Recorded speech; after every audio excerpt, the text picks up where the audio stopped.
రాష్ట్రాన్ని అభివృద్ధి చేయాలి, దారి తప్పిన రాష్ట్రాన్ని సరైన దారిలో పెట్టాలి లక్ష్యంతో మేమందరం పనిచేస్తున్నాం. ఇంకా మీ లోకేష్ మీరిచ్చిన బాధ్యతని ఒక పద్ధతి ప్రకారం ముందరికి తీసుకెళ్తున్నారు. నేను ఆనాడు కూడా చెప్పా, మంగళగిరి ప్రజలు హాయిగా బతకాలి, రాజకీయ ప్రమేయం ఉండకూడదు, రోజువారీగా చల్లగా ఉండాలి, అభివృద్ధి సంక్షేమంతో పాటు మన పిల్లలకి పెద్ద ఎత్తున ఇక్కడనే ఉద్యోగాలు ఉపాధి కల్పించాల లక్ష్యంతో నేను ఈరోజు పనిచేస్తున్నాను.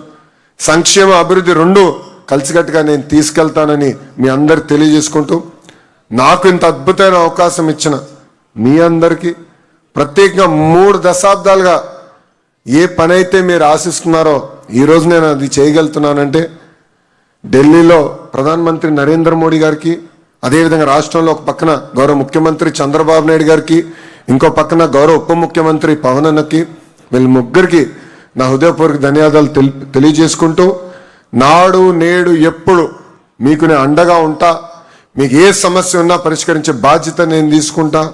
నా లక్ష్యం ఒకటే, అన్ని రంగాల్లో మంగళగిరి నంబర్ 1 నిలబడాలి.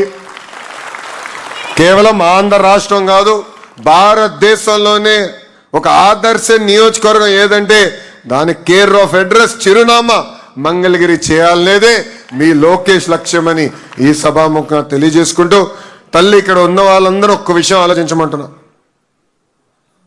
3 పార్టీల నాయకులు మీ ఇంటికి వచ్చారు. ఎందుకంటే అధికారులు వచ్చి కొలతలు తీసుకున్నప్పుడు కంపల్సరీ రాజకీయ నాయకులు కూడా ఉండాలని చెప్పా. ఎందుకంటే అపోహాలు వస్తాయి, ప్రజలు కంగారు పడతారు, అందరు కలిసికట్టుగా వెళ్ళండి అని చెప్పా.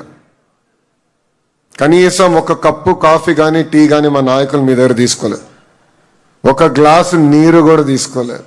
అంటే ఒక పారదర్శకంగా అవినీతి రహితంగా ఈరోజు మేము ఇక్కడ పనిచేస్తున్నాం.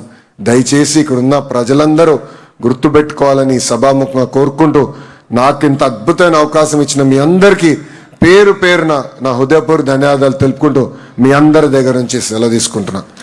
అందరికీ నమస్కారం. జై హింద్.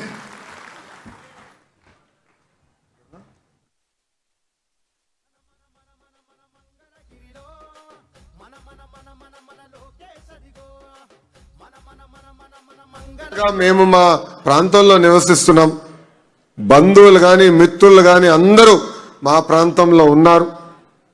రూపాయి జమ చేర్చి ఈరోజు ఇల్లు కట్టుకున్నాం. ఎవరో అపోవాల